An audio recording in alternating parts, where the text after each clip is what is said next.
Hey patrons, it's Jimmy from the DIY and Digital, another exclusive video just for you guys, showing you a little bit of the behind the scenes that goes on here.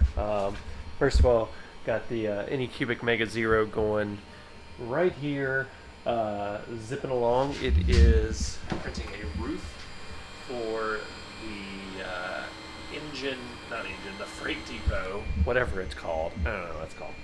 I should because I sell it. Let's see here, what's going on here.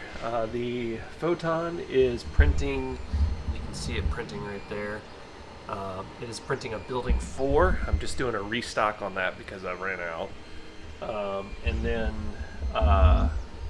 the Elgo Mars is printing a building at number 6. So that's everything's going on. Really need to clean up that. And then over here we have some pieces for a fuel dealer. They are curing right now. So that is what's going on. You can see that the workbench is very messy, not like what you see it with videos. So that's just a little bit of behind the scenes. Thought I'd show you guys.